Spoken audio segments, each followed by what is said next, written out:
The doors of your car will close automatically.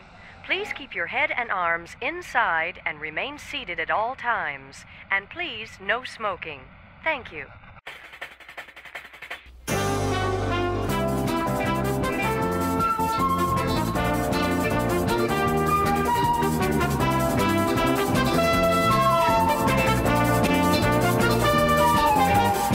Matterhorn Matt presents Matterhorn Mondays.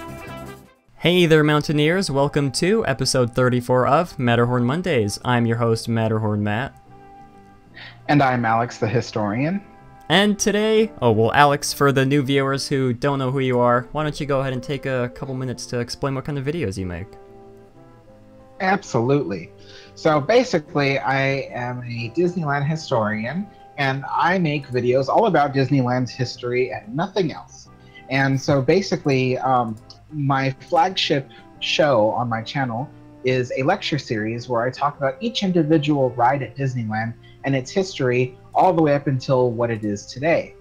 And I also do a vlog series where I go into Disneyland Park and vlog about my day there, and sometimes I talk about items or places of historical interest. So that's my channel.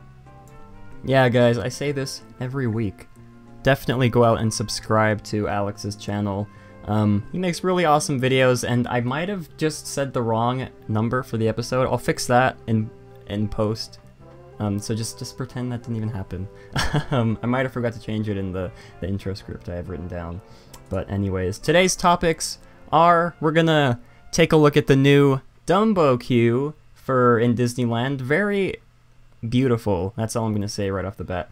And then we're gonna get into Alex and our favorite queues in Disneyland. And if you say we've done this topic before, I'm gonna tell you we haven't, even though we probably have. But this is like the perfect time to talk about this topic, just because the new Dumbo queue, yeah. So let's go ahead and get into the new Dumbo queue. I don't know how many of you guys have seen. Well, I'm gonna say right off the bat, I didn't even know Dumbo was closed or was primed to get a new queue until just a couple days ago. Very sad. I'm sure someone's brought it up on stream before, but apparently I forgot. But yeah, the new Dumbo queue is here. I believe it opened on the 26th, so a couple days ago. Yeah, as you can see from this picture, which my pointer's not here. There we go. As you can see from this lovely picture, I'm a really big fan of the way this queue is looking, just because before it was just nothing but chain links, very terrible, the old queue, but this new queue is really amazing. It kind of reminds me of the whole queue that Dumbo has in Walt Disney World in the Magic Kingdom. I don't know if you guys have seen the queue for Dumbo in the Magic Kingdom, but yeah, this sort of gives me that kind of vibe. And I do have a short little video from my good friend LMG Vids. If you guys aren't subscribed to LMG Vids, go ahead and give him a subscribe. He makes really awesome ride POVs, very high quality POVs. But yeah, let's go ahead and... Oh yeah, he has really great videos. And he's a big fan of me. Yeah. Nice, the video was way too loud. But anyways, this is sort of the new area. Now, I'm not 100% sure as to what was here before. I'm not sure if that little rock lake, not really lake, water area was there before, but this does look very beautiful. That's really all I have to say about this. The lights strung above, very picturesque, I feel like. Let's see. We're not going to watch the whole thing. Oh, and it won't let me skip ahead. Okay. Yeah, that's pretty much it. Nothing, to my knowledge, nothing else has really changed with the ride itself. It's just the queue area that has changed. But anyways, Alex, what are your thoughts on the brand new Dumbo the Flying Elephant queue?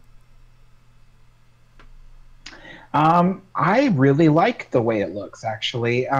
It does remind me a lot of what it looks like at Walt Disney World and stuff like that. But I think it looks I think it looks really great, and I like the colors, and I like that there's a lot of space that is shaded and stuff like that, so that there's so people don't have to stand out in the sunlight all the time like they used to. So I don't know. As far as I know, it's really really great. Q. Yes, this is now. It really looks like, at least from my point of view, I've seen other people talk about this before. I feel like sometime in the future, if Disney wanted to, they could add a fast pass queue area for Dumbo. Since the new queue area is so big, well, it's not too big, but it does look like it holds enough room to hold a fast pass queue, which is something I'm wondering if that's what they're gonna be going with in the future. I guess I for one would not be a fan of having a fast pass for Dumbo. The lines normally don't get very long, to my knowledge, and I mean it's a ride where you fly up in an elephant. It's not that, I don't think it's worthy enough to get a fast pass, but I'm sure Disney will think otherwise. They'll probably add a fast pass to it, just like they did with the Matterhorn, and It's a Small World too. I don't think they added a fast pass for It's a Small World. I'm not sure, but You know what's funny though is that they had just opened this yesterday, and I was there on Thursday, so I was like kind of mad because I was like, oh man, if they had opened this on Thursday, I could have ridden it and seen the new queue myself. Yeah, but it does look very beautiful. Like I said earlier, very picturesque. I can see a lot of people taking really, really great, well, I guess not necessarily great. I can see a lot of people taking a lot of pictures underneath the canopy with the string lights going on. That's very, I feel like that's something a lot of people, a lot of, I guess a lot of millennials like to have in their pictures, is like the hanging lights in the background blurred out with the whole bokeh effect. But yeah, very beautiful queue. As you guys can see from the image and from LMG vids, very awesome video. I believe he live streamed him going to the park very early in the morning, and the video was out shortly after. So big credits to, or I guess big kudos to LMG vids for being very early when it comes to this kind of stuff. Shaden says basic. That's the word I'm looking for. Very basic. Picture with the hanging lights. But anyways, that sort of wraps up this part of Disney news, although I did want to, we've never really done this before, I do want to sort of bring up what rides are currently closed for refurbishment in Disneyland. I don't think we've ever talked about this. I'm just gonna name the rides that are closed for refurbishment, and yeah, so as you guys know, Dumbo was closed from January 8th to the 26th. And Pirates, we have not talked about Pirates being closed, at least not to my knowledge. Pirates closed on my birthday, very sad, April 23rd to June 8th. And this website, Undercover Tourist, is where I'm getting all this information. Space Mountain is closed May 3rd. So not closed yet, I guess. Doesn't say when it'll be reopened, but yeah, that's sort of all of that for Disneyland closures. We can get into the Pirates of the Caribbean bride auction stuff once it reopens, just because we've already talked about it before on the stream, and we're sort of waiting to see what it looks like. I mean, I know I was not a huge fan of the Walt Disney World version. I feel like the dialogue was very awkward. The girl's voice was kind of weird. Yeah, but hopefully it'll be better for Disneyland, and yeah, way better than the Walt Disney World version. But anyways, Alex and I are going to be getting into our favorite queues at Disneyland. I was thinking of throwing in one or two from California Adventure, but I thought, heck, California Adventure. Disneyland is better, and I just picked queues from Disneyland, so. Now, the first queue I picked was the Matterhorn queue. I have sort of a love-hate relationship with this queue. I love this part of the queue, which we are seeing now. The theming that they have right at the base of the mountain where you board the ride, unboard, I don't think that's the right word. Board the ride, get off the ride. That is really my favorite part of the queue when it comes to this. As you can see in these images, very beautiful. I love the architecture they have going on here with the queue, but the one part I do not like about the queue, and I couldn't, for some reason I couldn't find a picture of it. I probably didn't search hard enough, but the one part I dislike about the Matterhorn queue is the part where it wraps around the mountain with the chain link separating separating you from the walkway. That is really my least favorite part. This sort of, I guess this sort of ties into what we talked about a couple weeks ago. I feel like the queue for the Matterhorn can be solved if Disney either got rid of or made the lagoon in Tomorrowland smaller. It could also even be solved if Disney got rid of the motorboats cruise area and maybe extended the queue outward that way. But then again, that would probably block off the walkway from Tomorrowland to Fantasyland, so I don't know how that would work out. That's really the only way I can see Disney fixing the Matterhorn queue, because like I said earlier, this is what the whole queue should be like. Or maybe even if they just add like a canopy all around the base of the Matterhorn, so the people who wait in line outside of this area don't have to be standing in the sun. But yeah, this is my pick. These aren't necessarily in any order. This is just the first ones that popped into my head. But this is my pick for one of my first favorite, and I guess least favorite queues in Disneyland. Alex, what are your thoughts on the Matterhorn queue? I really love it. I love the whole little Swiss chalet thing going on there, and it's really neat. The only thing I don't like about the queue is how everybody can watch me try to climb into one of those bobsleds and squeeze myself into it, and then when I try to get out of it again, I have nothing to hold on to, so I'm like trying to like squeeze myself out of this thing like toothpaste in a tube.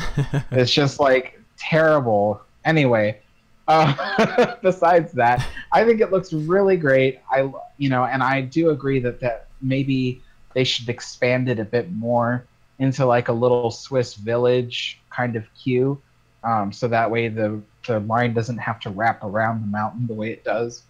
So yeah, like I said, I don't really know how Disney can solve this queue, unless maybe they go underground, but that'd probably be very expensive to do. I wouldn't really see them doing that.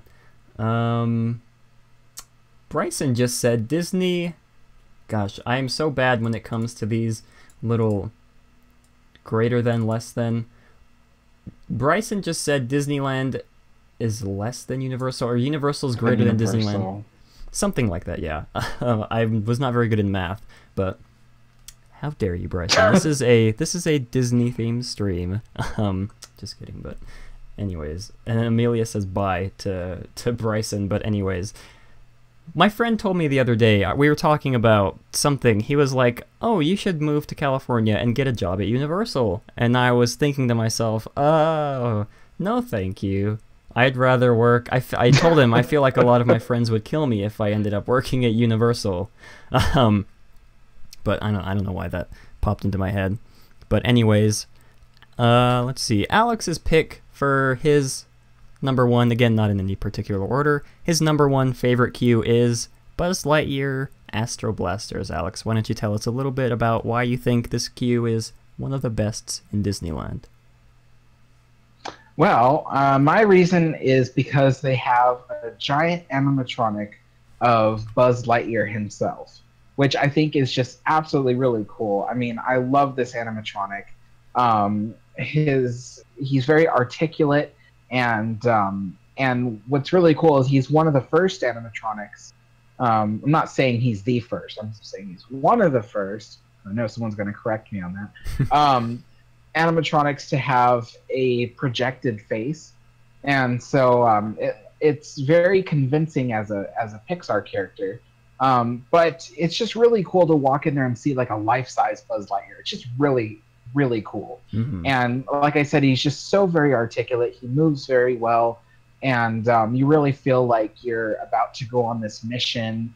And as a matter of fact, I think the queue of Buzz Lightyear is even better than the ride itself. Yeah. So, like, it hypes you up for something totally awesome, and then the ride itself just kind of disappoints a little bit. But anyway, I do like the Buzz Lightyear queue. Yeah, I guess I could say my one problem with the queue is the Buzz Lightyear animatronic, just because a lot of the times I've been there, the projection mapping on the face has not always been spot on. Sometimes his face hasn't even been, the projection is not even there. So it's just really something that I feel like Disney needs to work on, and I know they can do better. They've done way better face projection stuff on animatronics in the Frozen ride in Epcot. I've not ridden that. Yeah, but this is like one of the primitive projects though when it comes to the face projection. So like the projector inside his head is really old and it needs to be replaced, which I'll admit, like, yeah, it needs to be replaced, but I mean, if he was working fully, it comes off as a really cool looking, you know, animatronic. That's At least true. I think so. I do like how up here it's the green planet is one of the alien heads, and I think this is like a little version of Space Mountain. That's kind of cool. I like little details like that, but I've not been on this ride in a very long time. I'm sure you guys have heard me say that before, but also isn't the Etch-a-Sketch, don't they do something with the Etch-a-Sketch next to Buzz? I feel like he draws stuff. Yes. Okay. Yeah, the Etch-a-Sketch draws like what he's trying to illustrate. Like, so he talks about like Zurg and whatever in the power cells, and like the Etch-a-Sketch starts drawing Zurg and the power cells, and it draws the Space Ranger vehicle that you're about to get in. So it does that. Like, it kind of like acts as like the planning board for the attack. And so, which I think is really cool too. Like, everyone's just like, oh my gosh, it's an Etch-a-Sketch. Like, it's just the funniest little thing, you know, like here's this big command base which is like in space, and then the one thing that they use for their television screen is an Etch-a-Sketch. You know, it's just like, it's just funny. But I wanted to say before we continue on that people who are watching right now, you should start getting ideas right now for your favorite queues in the park. So that way later on at the end of the show, when we ask you guys for your questions and your comments and stuff, then you should write those down at that time. So start thinking of stuff right now. Yeah, I already see a lot of people racing in chat saying what their favorite queue is, but yeah, save some of that till the end, because save that for later. Yeah, because I'll forget to scroll up, I'll forget to read everything. So yeah, just save a lot of that till the end. I'm reading it now, but I'll forget. I really will. I'm terrible at this. But anyways, at Buzz Lightyear Astro Blasters, again, I've not been on the ride in a very long time. I didn't even remember that the Etch-a-Sketch was there. And I'm just now realizing that this might not be a picture from the Disneyland version, just because it looks like there's Chinese, Japanese writing up on the Etch-a-Sketch. So yeah, plus he looks a little far away. Yeah. Like the Buzz animatronic, he looks a little bit too far away. So I don't think this is. I think that picture must be from Hong Kong. Yeah, but it's all basically the same. Hong Kong, Shanghai. Yeah, it's all basically the same to my knowledge. Marcus says in chat, it's from Hong Kong Disneyland. Thank you, Marcus, for correcting us. But yeah, it's all basically the same. But yeah, Buzz Lightyear Astro Blasters. Gosh, yeah, like I said, I'd not been on the ride in a long time. I'd like to go. This is like the worst time to bring this up, but I am taking a trip to Disneyland this summer. I believe sometime in July, I want to say. The dates are not concrete yet, but be on the lookout for when I post about when I'm going to Disneyland, sometime in July, like I said. Be prepared for lots of live streams in the parks, be prepared for lots of ride POVs, stuff like that. It'll be a great time, I'm hoping. And and Matt and I are going to hang out in the park. Yes, Alex and I will hang out in the park. Every single day he's here. Yes, every single day, Alex will be with us. We will do videos together. That is something I'm really excited to do. I've not done a vlog. I've not done a vlog, period, I don't think, on any of the YouTube channels I've ever had, so it'll be very exciting. Very exciting, but yeah, be on the lookout for that. Totally off topic, but I had to talk about it or else I'd forget. But anyways, moving on to my second favorite. This really should be my first. Indiana Jones Adventure. We praise this ride non-stop on this channel, on this show, for good reason. Indiana Jones Adventure is... oh man, for me it's hands down the best ride in Disneyland. The best themed ride, at least, in Disneyland. Not necessarily the best thrill ride, although it is up there, but the best themed attraction in Disneyland. I wish they'd make a whole... this is going to sound weird, but I wish they'd make a whole land with this sort of immersive theming that like they have with the Indiana Jones Adventure. I believe, correct me if I'm wrong, chat, but I believe FastPass Facts recently put out a video all about the history of the Indiana Jones Adventure. So head over to their channel if you want to learn more about that. But I also have a video about the Indiana Jones Adventure. It's not very good. It was from a long time ago. But yeah, just throwing that out there. But anyways, yeah, talking about this queue. This queue is amazing. Amazing. That's the only word I can choose to describe it. The amount of detail, like just look at this. I believe the queue is split into 3, maybe 4 sections. This, I believe, this might not even be, this is not even from Indiana Jones Adventure, now that I think about it. I got the completely wrong picture, but anyways. That's from Tokyo Disneyland's Indiana Jones Adventure. Yeah, I'm reading down on the left. It says Tokyo Disney Sea. We're just going to pretend this picture was never there. But it's detail like... oh my goodness. It's detail like this. Having Indy's office is really, really cool for me. My dad and I, when we're in the queue for the ride, sometimes when we stop at this point in the queue, we like to point out what Indy was doing when he left to find the Lost Expedition. You can see his little camera there, probably taking pictures of something. But the map of Asia, just everything is so detailed. I'm a big fan when it comes to immersive theming like this.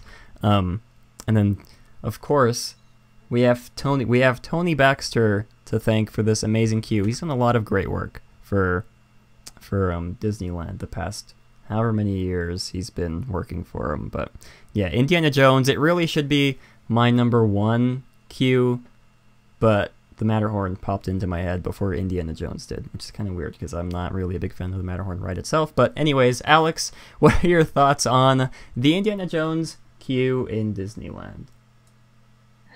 Now, this is just my opinion and is in no way meant to represent my channel.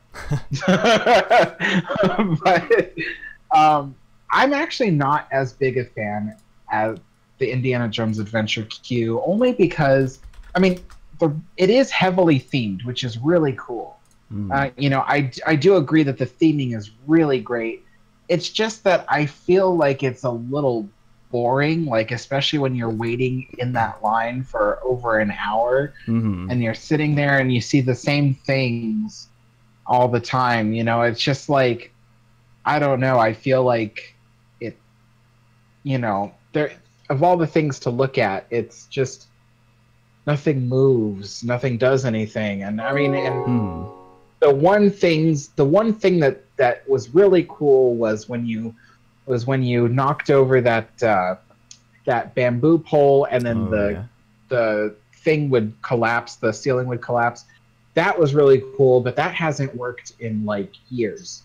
So, you know, it's just, anyway, but I always feel like really bored when I'm waiting in this queue, and it's because there's not really anything, there's no motion, there's no movement.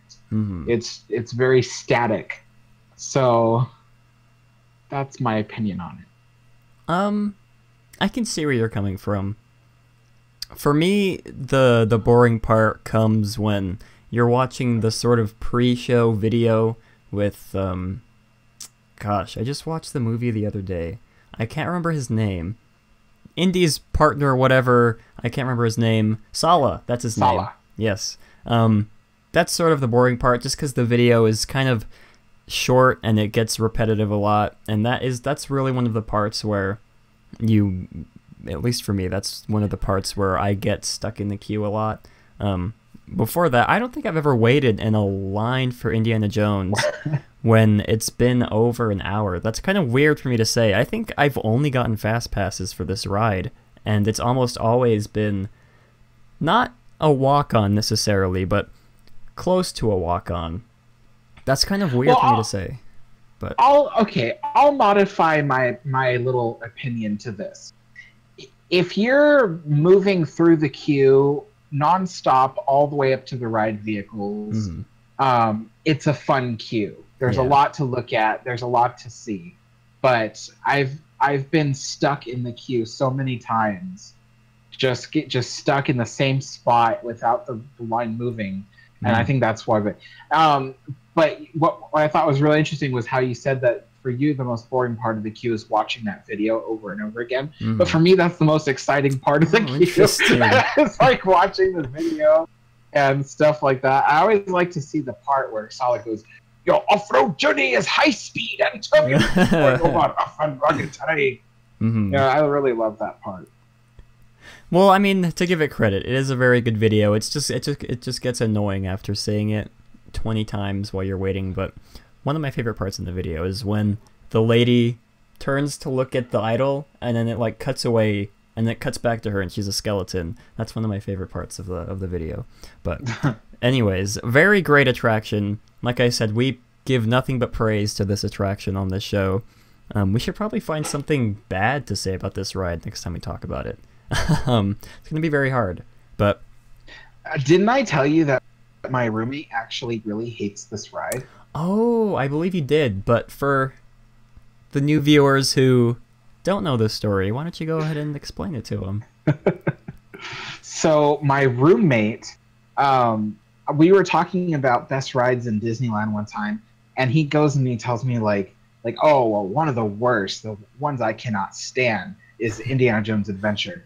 And I'm like, what? What are you talking about? And he goes, oh, the complete utter lack of theming and the way that the ride is. It has no details and it's boring. And he says all these things about it. And I'm like, what? That sounds like totally opposite of how the ride is. It's exciting. There's so much detail everywhere. But his way of thinking is when you're on the actual ride, a lot of the scenery around you is really painted on the walls as opposed to it being three-dimensional.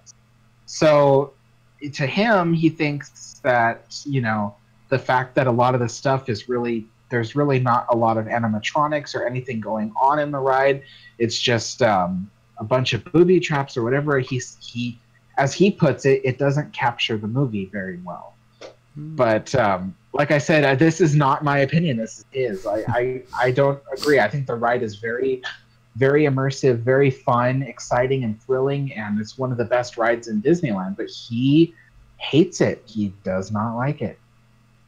Gosh, imagine hating this amazing attraction. That sounds very crazy. You've told this story to me before, but I'm still baffled every time you bring it up, just because this is such an amazing ride. Shaden said in chat, The Mummy Rises at Universal is the evil, boring twin to Indiana Jones. I was trying to remember my last trip to Universal, and I was remembering going on a ride that was kind of like the Indiana Jones adventure, but it was in Universal, and I was trying to remember what ride it was, and I eventually just settled on the fact that I had dreamed going on an Indiana Jones-esque ride at Universal, but Shaden just jogged my memory. It's the Mummy roller coaster ride at Universal. That's what I was thinking of. It's just so forgettable. I convinced myself that I dreamed about it. But anyways, moving on from the Indiana Jones adventure, Alex's number 2 queue is the Haunted Mansion. Why don't you tell us a little bit about the Haunted Mansion queue, Alex? Okay, the Haunted Mansion queue is actually my favorite queue in the whole of Disneyland. It is my favorite. One of the cool things about the queue that I love, I mean, is the fact that you get to go through the pet cemetery and you get to see like all the little animals and their little like what their tombstones say and stuff like that. I love the mansion itself. Looking at the mansion it's so beautiful and so well done. It really captures like a stately manner like that you might see in the Garden District of New Orleans. Like it's just so beautiful. And then of course out back you have I saw a picture of Star Tours then. Out back there are crypts, and I don't know if they're called crypts actually. I don't know. Some those what my mom used to call them drawers where you put people in. I don't forget what they're called. I don't know if they're so anyway, those are really cool because they have like these funny names on it, like well, I can't think of it at the moment, but anyway, just take my word for it if you haven't seen it yourself. There are really funny names on there and funny things to say. Anyway, and so what I love about this queue is that it takes you inside the mansion itself, and you get to go into this stretching room, and it's just really cool because like you look at the room and you're like, how did they do this? Like, how did they get this whole room to stretch in certain ways and stuff like that? I mean, I personally know how it works, but still, I'm just saying that it's one of those things that yeah, it's really cool. And then of course you get to wait the portrait gallery, the hallway at the after the stretching room. That's really cool to look at the portraits change with the lightning strikes and stuff like that. It's just I really love the queue of the Haunted Mansion. I never get bored waiting for the Haunted Mansion. That's true. Yeah, I love it. Yeah, the Haunted Mansion is one of... Oh gosh. I said earlier how the Indiana Jones Adventure is one of my favorites, but Haunted Mansion is up there as well. Gosh, let's see. A lot of people... Okay, I guess I have a question for Alex. Do you think the ride starts at the stretching room, or do you think it starts once you enter the Doom Buggy? Because that's a question I see thrown around a lot, and there's a lot of people that sort of butt heads when it comes to this. You know, that depends on what you consider a, you know, like you have to be on a ride vehicle for it to be the ride, or is the whole... See, here's the way I think of it.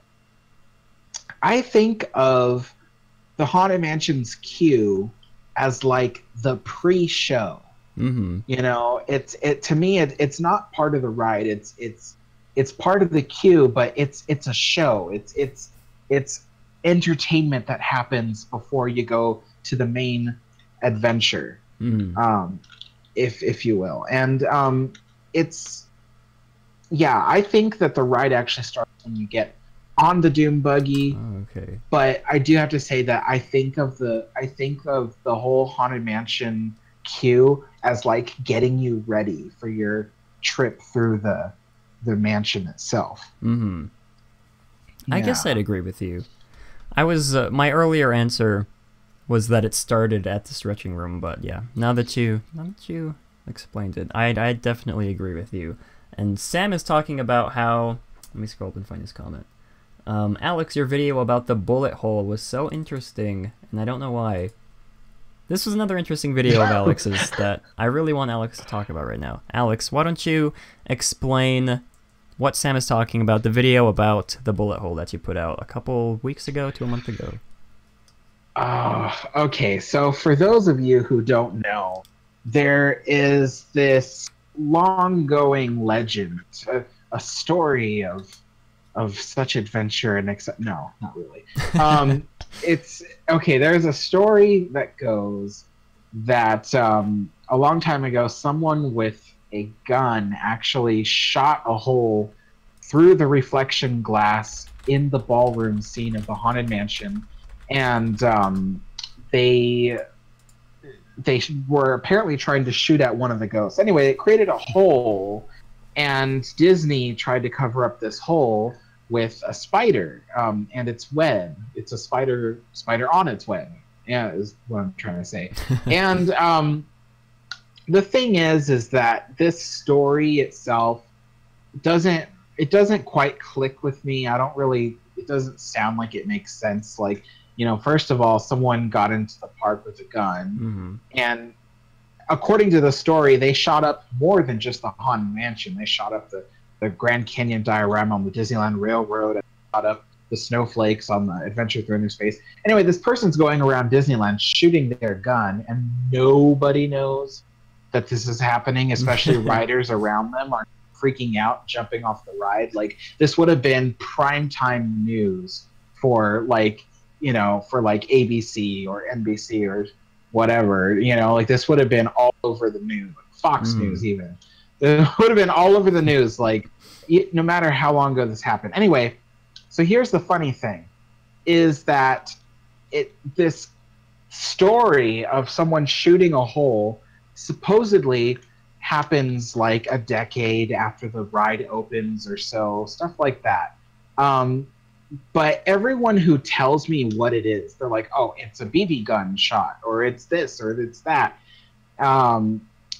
It always takes place long after the actual hole's existence itself. As far as I know, the hole dates back to the opening of the mansion, as far as I can tell, because I have eyewitnesses that saw the hole there ever since the first week of the mansion's existence. And so the hole was not created in the 70s, like a lot of the stories say. The hole was not created.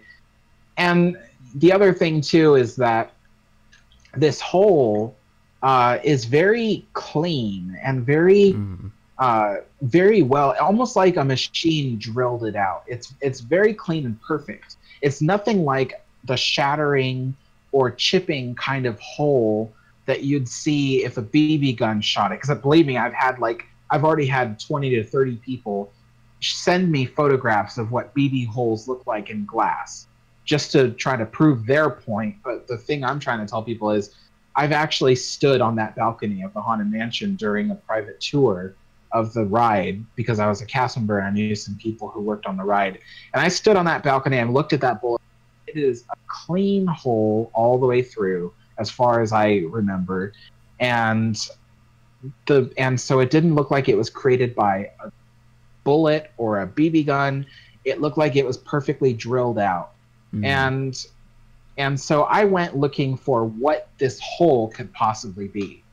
And in the end, what I found was that there were other attractions at Disneyland that have this hole. So for instance, if you look at the Grand Canyon diorama on the Disneyland Railroad, the very first piece of glass you see has a perfectly clean drilled out hole right in the center. And some other people mentioned, it escapes my mind right now, but other pieces of glass in the park that have that. And so basically, here's my theory on what it is. And not that it makes sense, okay? You guys are listening right now. It's not that this makes perfect sense, okay? But from what I found out, there's holes just like this on airplanes and other vehicles and things like that in the windows. And it's usually where there's double paned glass, or where two rooms have been completely separated by glass. If you guys have ever been to like a futuristic looking building with like a bank or whatever, and they have glass walls everywhere, you'll notice that they leave big seams in the glass. So that way the air conditioning doesn't pressurize one side of the window and cause the window to flex or bow. So like if you go to like a bank or something like my bank, they have a glass wall that separates two rooms, and the glass is not sealed together. They didn't seal it, and that's on purpose, so that way the air can exchange from one room to the other without causing the glass to bow or flex. And so they have this on airplane windows because the windows are double paned. And so when you go up high in the air and the air pressure changes in the cabin, it allows the air in the center between the two pieces of glass to escape or to go in or out or whatever to equalize. So that way the glass doesn't bow or anything like that on the inside of the airplane. So oh yeah, look, there's a picture right there of that. So that's what this seems to be, and a lot of people have said to me like, oh yeah, if that's what it is, then how come the hole is right where your eye, your eye, what do you call it, eye level is? Yeah. Why is the hole where the eye level is? Well, honestly, there's no good reason for that. It certainly wouldn't be the first time Disney has installed something blatantly like in your line of sight. I mean, just the other day I was walking through Big Thunder Trail, and there is like a power outlet right there, right there along the side of the trail. Like, that shouldn't be there because you're in the 1880s and there aren't power outlets back then. But there it is nevertheless. And so, like, sometimes Disney installs things right where they shouldn't be. And so my little hypothesis is this. It's a hole that allows air from the ballroom and the other side of the glass to equalize. Since the glass is sealed, all the panes of glass are all sealed, and it perfectly seals off one side of the room from the other. And air conditioning can cause the air pressure to make those huge panes of glass bow. And let me say, these are huge panes of glass, not small office building panes of glass. We're talking huge 20 to 30 foot high sheets of glass that are very thin.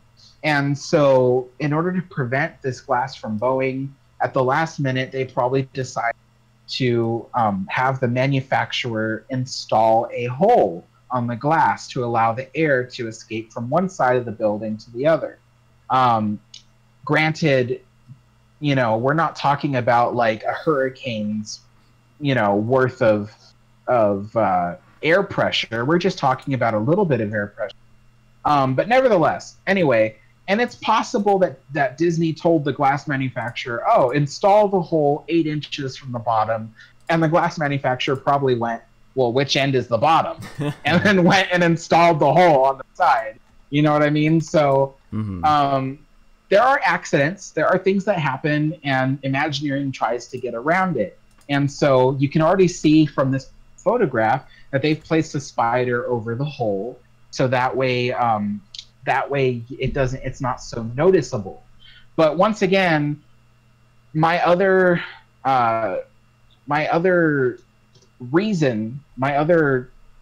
example of a hole like this is in the Grand Canyon diorama, where the first pane of glass you pass by has a hole in it just like that. It's not as big, it's a little bit smaller, but that's also because the panes of glass are smaller than the ones in the Haunted Mansion. So, oh my gosh, I'm already exhausted explaining all. I hope that wasn't boring for you guys, but that is the story of the hole and my explanation for what it is. And hopefully I don't get a bunch of emails. That's not what it is. Oh, it's funny because up until the video that you released on it, I believed that's what it was. It was a bullet hole. But I saw someone comment, how the heck do you smuggle a gun into Disneyland? Even let alone fire it off on multiple rides with anyone is freaking out. Yeah, you know? I mean, it was back in the day, but even back then, guns were sort of a big issue. I don't really know history that much, but yeah, it's up until the video that you released, I believe that was what it was, that it was a bullet hole, and that's what I told all my friends and all my family. But I feel like a big dummy after watching Alex's video about it. So definitely go check out the video that Alex released. He probably just explained exactly everything in the video, but sure, still go over, check it out, give it a watch, give it a like. Very interesting information. And yeah, that's gonna do it for the Haunted Mansion. My number... Don't worry about feeling like a dummy, because, you know, my genius often makes people feel like dummies when they're around me. That's true, that's true. Oh my goodness. Now, my number 3? My number 3 top all-time favorite queue is Star Tours. I saw some people comment in chat. Star Tours. Yeah, Star Tours... I feel like Star Tours is my number 2, maybe. It's tied for 2, at least. All-time favorite queues. Gosh, just look at this. This image right here really encompasses... That's not how you say that word. Anyways. It really... Gosh, encompasses? That doesn't sound right. I'm just going to use it. Encompasses... that doesn't sound right. But anyways... This image right here really shows how amazing this queue is, because you're right there, you're with R2, you're with C-3PO, and one of my favorite parts of the queue, I don't think I have an image of it, well, this is the best it's gonna get, is watching, oh, this is an old picture, I think, is watching the little movie show, or whatever, that they have on the screen above. That's one of my favorite parts of the whole queue. And something I pointed out, I don't think I pointed it out in last week's stream. It was on some other live stream that I did. That the basic outline of this queue area here is almost, I believe it's exactly identical as the queue for Adventure Through Inner Space. Because as I'm picturing it right now, the microscope was in this area, People Mover went above, somewhere up here. And if you think about it, since the queue, the basic railing queue area is the same from Adventure Through Inner Space, and if you think about it, Star Tours is duplicated in almost all of the other Disney parks, in the Magic Kingdom, not the Magic Kingdom, in Hollywood Studios, it's in Paris, I can't remember all the other ones. But if you think about it, Adventure Through Inner Space is sort of technically in all of the other parks that this is in, because this is the same queue outline. They duplicated the queue outline for all the other different versions. I don't know why I decided to bring that up.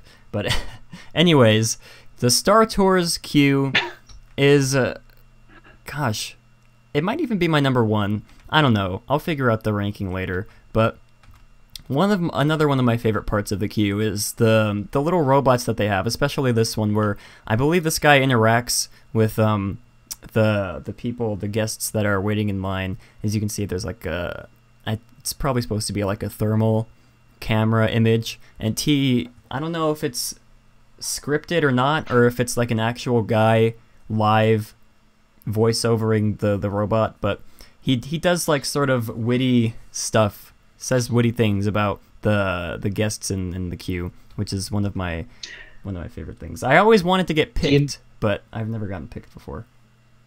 Do you know who you can ask about that droid? Oh, Alex, why don't you tell us a little bit about this droid right here? I knew you'd get that one. So that droid, that particular one, is G24T, and as many of you know, he was originally one of the geese from America Sings, which is why he's got a really long neck. Anyway, he's so he's actually currently voiced by Patrick Warburton, who is, for those of you who don't know, Patrick Warburton is the actor who plays the voice of Joe from Family Guy. He is also played the voice of Kronk from Emperor's New Groove. And he's also the guy that tells you to keep your hands, arms, feet, and legs inside the vehicle on what's it called? Soarin'. Soarin', yes. So, and of course to put away your your Mickey ears. Yeah, so that is Patrick Warburton, and so he voiced that animatronic, and it's all pre-recorded, so he's not saying anything live. But he is pre-recorded to say things like, "Oh, is that your little alien traveling with you?" Or "What are you staring at?" That kind of thing. So he says that, and then the other really cool thing is the other droid, the one that's checking bags beneath him. The one that's checking bags has always been voiced, as a matter of fact, ever since 1987, has been voiced by Imagineer Tom Fitzgerald, who happens to write the script for a lot of rides since Star Tours. So he came back during when they redid Star Tours to make it Star Tours: The Adventures Continue. He came back to voice the droid again as Imagineer Tom Fitzgerald. So that's yeah. Very interesting. I didn't know. I don't think I ever paid attention, really. Or I guess I never noticed that it was the guy from Emperor's New Groove. I've only seen Family Guy a couple times, so I wouldn't recognize him from Family Guy. But he's Kronk. Avery said in chat, Kronk is my favorite Disney character. I'd agree with that. Kronk is one of my favorites as well. His voice... What did you say his name was? Patrick War something? Patrick Warburton. Patrick Warburton. I'm just going to call him Patrick. I love his voice so much. It's just anything he says, he can make me listen to it. He could be reading the dictionary, and I would tune in to listening to that. I could see you, Matt, voicing a droid in Star Tours, says Andrew. I don't know if that's a compliment or an insult, but thank you very much. Just kidding, but yeah. This is one of my favorite parts of the queue. The droids talking to or I guess interacting with the guests in the line. Let's see. I also do enjoy listening to C-3PO and R2-D2 have their little banter back and forth, but let's see. Alex, what do you think about the Star Tours queue? Star Tours queue is definitely one of my favorites. I love to hear C-3PO and R2-D2 arguing with each other and stuff like that. And of course the G2 droids, it just brings a smile to my face just to watch them doing their thing and stuff like that. So I definitely love the Star Tours queue. And there's so much history to it too. There's so much history to the queue.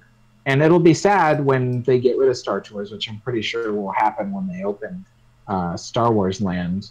I wonder what's going to happen to the G2 droids. But yeah, I do love the queue a lot. Maybe they'll move them to Galaxy's Edge. That'd be cool. Yeah, that'd be neat.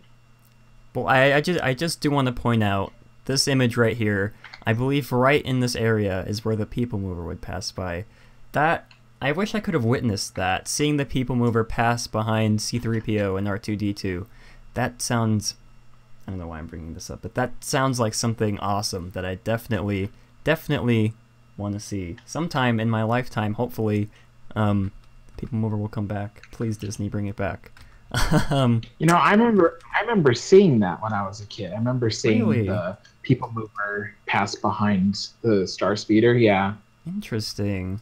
Gosh, I can only imagine what it must have looked like. I mean, I'm sure to people nowadays it wouldn't be something as awesome as I'm hyping it up to be, but it'd be on my bucket list to see the People Mover in any capacity. It definitely gave the queue a lot of kinetic movement because you were always watching the people go by. Yeah, and I feel like being on the opposite end of that, being in the People Mover, looking into the queue, seeing all the people, that'd also be something I want to experience, but rip. It's probably, People Mover is probably never, ever gonna come back, which is very sad. Moving on to Alex's number 3. That was really depressing what I just said, that they're not gonna bring the People Mover back. Let's try... I don't know why, that was just very sad. But anyways, Alex, your third and final favorite queue is Big Thunder Mountain. Why don't you tell us a little bit about the Big Thunder Mountain queue? Back in 1969. No, I'm just kidding. Okay, so I really love the Big Thunder queue because okay, one of my favorite things is seeing the little town of Rainbow Ridge, which, for those of you who don't know, has been around since Mine Train Through Nature's Wonderland was around. The attraction loaded the mine trains in the little town of Rainbow Ridge, and even to this day, they managed to. Well, I mean, they did save Rainbow Ridge during the construction in 1979 for Big Thunder, and it's been rebuilt since then. But nevertheless, I like the little town of Rainbow Ridge there, and also I really love all of the mining equipment that they have around every. A really cool story about that is that when Imagineers were constructing the ride, they went all over the United States looking at sales of old mining equipment and things like that. They went to what do they call them? Yard sales, auctions. Auctions, yeah. They went to like auctions and things like that, and swap meets and stuff like that, looking for mining, and they brought it all back from like all the corners of the United States and stuff like that, and put it in the queue for Big Thunder Mountain Railroad, including that huge tower that the water gets pumped up to the top of the tower, and then it falls off the little water. I can't describe it. I'm so bad at describing this thing. It's anyway. And if you're in the queue, there's a big wooden tower, and you can see like buckets of water going up to the top or something like that. And that was an actual huge piece of mining equipment that has been around since like the 1800s, and it's really cool, and it's still there at Disneyland, and it's just amazing to see it. But and Andrew Deneve, I can't pronounce his name. Andrew Deneve asks, is there real gold in the queue? And to that I have to say, come on, do you really think so? No, they don't, because people would try to steal the gold. That would be fun though, yeah. trying to steal the gold from the queue of Big Thunder Mountain. Yeah. Let's see. For me, Big Thunder, gosh, my opinion on this changed since the last time we did this show, or did not do this show. I'm neither confirming nor denying whether or not we've talked about this topic before, but I believe last time I said I was not a fan of the queue, but really seeing it again, seeing all these images, this is not the best image. It's very pixelated. So is this one, but they're the best ones I could find under such short notice. But seeing the queue really gives me a new appreciation for it. Although I will always forever compare it to the Magic Kingdom version, which is far superior to the Disneyland version.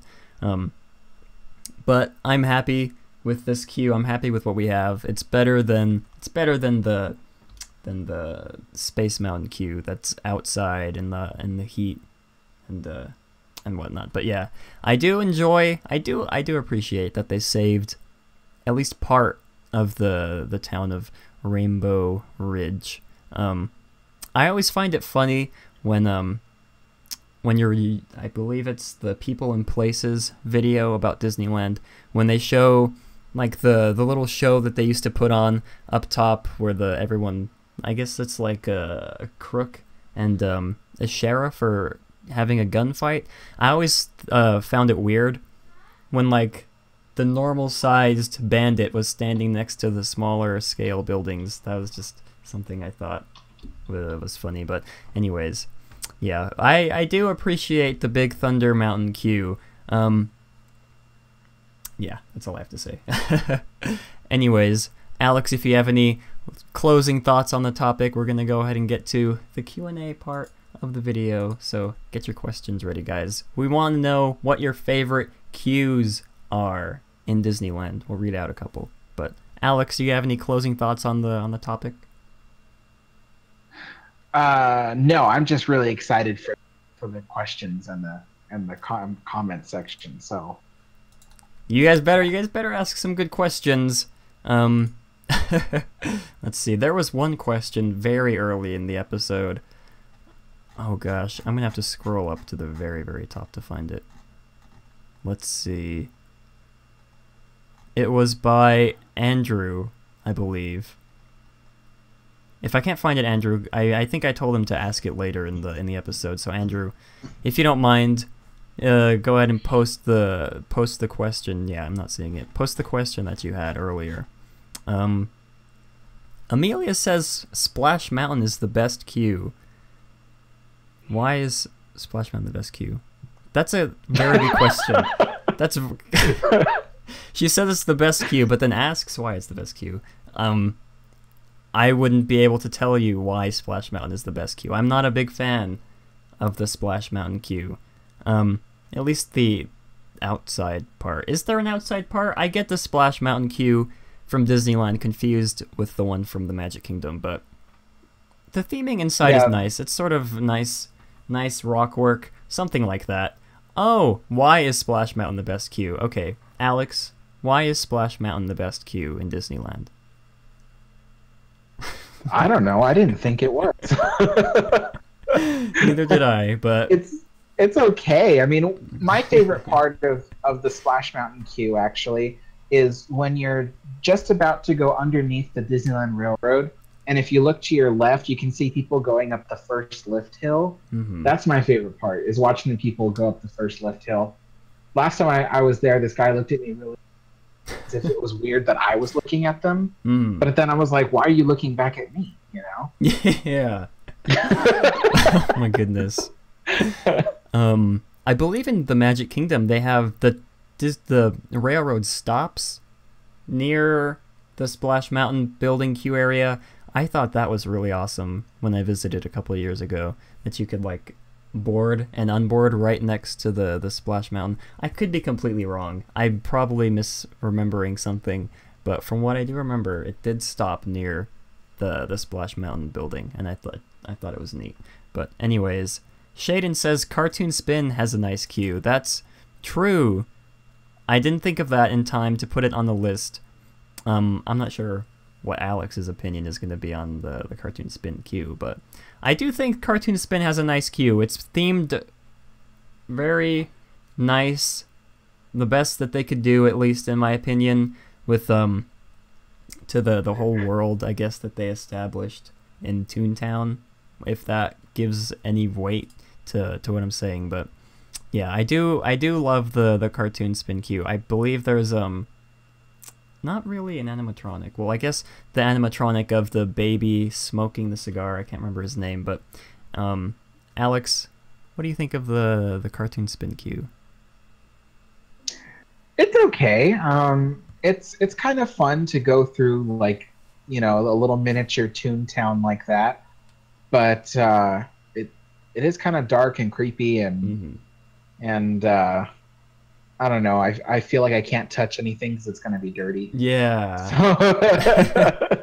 We bring that up every time we talk about Toontown. I refuse to put my hands on anything in there just because I've said this before. It looks like everything is sticky. Like a baby licked their hand while picking their nose while rubbing their hand in some vomit. They just rubbed that hand all over everything in Toontown, so I just refuse to touch it. And it even feels like that sometimes when you rest your hand or your arm against anything. It just there's like the slight the skin on your arm kind of sticks to the object a little bit. Yes, that is very unsettling when your arm and hand sticks to what you're putting your arm and hand on. Oy, it's just very gross. But moving on from Toontown, we want to keep this a happy stream. We don't want to talk about Toontown. Andrew says, I love the Indiana Jones queue. It's so cool and gets me excited for the awesome ride I'm about to ride. That is very true, Andrew. Very true. Let's see. It's a bit long, though, says Shaden. Not sure what you're referring to. Probably to the Indiana Jones queue. The Indiana Jones queue. It's a bit long. That's true. It is pretty long. But they do make use of every inch they have. They do put it to good use with the theming. I'm the only one who doesn't like the Space Mountain queue. That's debatable. No, No, I agree with Licker's Sweet on that because I do not like the Space Mountain queue at all. I hope that whatever they do with the new indoor queue that they're going to build, atop of Starcade, I hope that whatever they do with that looks really cool because there is nothing to look at in Space Mountain queue. Mm-hmm. I remember when I was a kid, when I was going on Space Mountain, walking through the queue, the indoor part of the queue where it's actually themed. I remember, I believe they still have them. There's vents on, like, above you, like these huge, huge circular vents that blow down air. And I just remember when I was a kid, probably one of my first times going on it, I was blasted with the air that came out of the vent. And I think, I could be remembering wrong, I think it actually pushed me to the ground. It was that strong. Like I said, I'm probably remembering this totally wrong because the last couple times I've went, it was just barely blowing out air. But I'm just going to say it pushed me down to the ground. That's how strong the air was. And ever since then, I tried to walk around. It's kind of hard to explain because, like, the vent of air is, like, directly in the middle. There's, like, a whole bunch of them lining the ceiling of the queue. But I'd always try to, like, go around the vent so as not to be blasted to the ground by the huge blast of air. I could be remembering that wrong again, but it is very vivid in my mind, so I'm just gonna say that it's real. It's kind of a weird story, but Vetter Mitchell says go to the waiting room. oh, okay. We'll bring Vetter in really quick just to see what his favorite. See what he has to say. If he has a mic, we're not sure if he has a mic. Vetter, how you doing?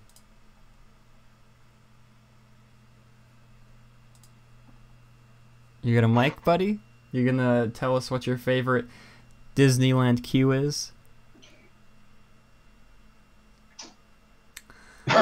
Okay, Vetter, if you want, you can message us back if you end up fixing your mic or if you end up buying a mic. I don't know if he even has one, but thank you, Vetter, for yeah, thank you. For the distraction. We love you, Vetter. We really do. But anyways, back to Andrew says at Legoland the queue to the Dragon Ride is cool and the music is great. I've only been to Legoland once, I think. Only once, and it was when I was a kid. I remember I was going to Legoland. We were at one of the hotels just about to leave to Legoland, and gosh, we were watching, I think it was the second or third live-action Scooby-Doo movie. The one with Scrappy-Doo. Those movies are terrible. I remember watching that movie while I was waiting to go to Legoland, and I was like, oh my gosh, can we leave already so I don't have to watch this terrible movie? That's the only memory I have of going to Legoland, but yeah. Let's see. Shaden says, leave it down too long and your skin fuses with the plastic. That's what I fear will happen when I lean against anything in Toontown. Did you know that the same guy who did the music for The Incredibles did the music for Space Mountain? Michael, I'm gonna butcher this name. I'm not even gonna try. I'm just gonna call him Michael. I did not know that. Andrew, thank you for pointing that out to me. Shaden says also Rogue One. Interesting, very interesting. I was not a fan of Rogue One, but it's whatever. Let's see. Oh, okay. Oh, Vetter said it's Guardians of the Galaxy. He was going to say his favorite queue was Guardians of the Galaxy Mission Breakout. That's also a really good queue. I feel like, to some extent, it's better than the Tower of Terror queue. Maybe. I'm still trying to debate it. I'm still trying to figure that one out in my mind, but I do like the Guardians of the Galaxy queue with all the creatures that the collector has in the little containers, and you can see Figment up in one of the somewhere in there in one of the containers. But I do believe it is somewhat of an improvement on the Tower of Terror queue. But then again, I do love the queue in the Tower of Terror in the Magic Kingdom. That is another one of my, if we did a favorite queues in Walt Disney World, that would be probably my #1. But anyways, I do love. We got people queues in the waiting room now. Oh, I forgot to announce it, but let's go ahead and move in a couple of them. Hopefully they have mics. I should probably point this out. I did forget to announce this, but if you are going to be in the waiting room, we will move you in, but you have to have a mic. Yeah, that's the only requirement. Okay, we're gonna move in. Oh my god. Okay, yeah, there is a little bit of echo. Anyways, what is your favorite queue in Disneyland, or I guess in California Adventure? Oh, okay, she went back. This seems to be a recurring theme when we move someone in from the waiting room. They either don't have a mic or they just leave the waiting room. Andrew says, how do you get into the waiting room? You can join my Discord channel in the link in the description. It's categorized under the Town Hall, but whatever you do, don't click on the Infinity War spoilers channel. One of my friends made that mistake a while back, and he regretted it very much. But anyways, we're going to answer a couple more questions just because I have stuff I need to do after the show. Shaden says it has Figment and Stan Lee. I didn't know it had Stan Lee. I do know it has the old Yeti Abominable Snowman from the Matterhorn in the queue. Do you know his name? It's Matterhorn Harold, Matt. right? Do you know? Yes. Yes. All right. I was afraid I'd get it wrong, but Harold is his name. Let's see. Gosh, I was really looking forward to Andrew. He had a really great question that I wanted to answer. I'm gonna scroll up one more time. I don't think it's there. Andrew, buddy. Andrew Brandenburg. If you're still watching, if you remember the question you typed before, type it right now so we can get to it, because I really want to answer the question. I can't remember it for whatever reason. Shaden says, Cheez-Its or Goldfish? Yeah.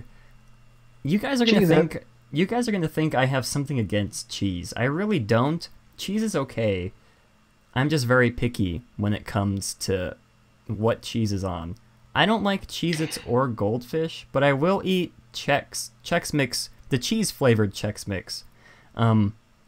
That's really weird for me to say, because I'm not really a fan of cheese or milk or anything. I've said this before. You can tell by the 5,000 subscriber special I released that I'm not a fan of grilled cheese, or any kind of cheese. But yeah, I could tell because I saw that and I'm like, wait a minute. At the very end, when you were supposed to eat that grilled cheese, you didn't actually eat it. What? I took 3 bites of that grilled cheese. Oh my goodness. No, I didn't actually take a bite. I did take a bite, though, of the one I made before. But that was... yeah, we don't want to talk about that. Anyways, I think that's going to wrap up today's stream. Thank you all so much for watching. We really appreciate it. Alex, any closing thoughts on Dumbo, your favorite cues, anything that was said in chat? Disneyland is fun. I 100% agree with your closing statement, Alex. Let's see. Yeah, guys, we hope you all enjoyed. If you did, be sure to like, subscribe, comment down below your opinion on the new Dumbo queue. Also, comment down below what your favorite Disneyland queue is. And, Andrew, if you're ever listening to this again, please comment your question. I was very excited to answer the question, but alas, I probably should have copied it and put it somewhere else. But anyways, Alex, why don't you let the lovely viewers know how they can support you? Yes, if you would like to support my channel, then you can get the free app called Venmo, spelled V-E-N-M-O, and all you do is you create an account, and then you find my username, which is @AYAlexander, and then you can create a transfer request for however much money you'd like to donate to me, and that money goes to me being able to get lunch or breakfast at Disneyland, which, since I'm able to get lunch or breakfast, it helps me stay longer in the park instead of having to go home early. So, yes, if that's how you'd like to support my channel, that's how you can do it. Yeah, guys, go out and support Alex. he tries different foods in Disneyland from time to time. Love watching that. So be sure to support Alex so we can continue trying new foods in Disneyland, because, yeah, that's all I have to say. But anyways, guys, be sure to subscribe to Alex. I say guys a lot. That's something, I almost said you guys. That's something you all point out. So I'm gonna try and not say guys as much starting now. But anyways, we hope you all enjoyed. You can support me on Patreon, you can follow me on Twitter, you can follow Alex on Twitter as well. All of the links will be down in the description, and as always, have a great big beautiful tomorrow.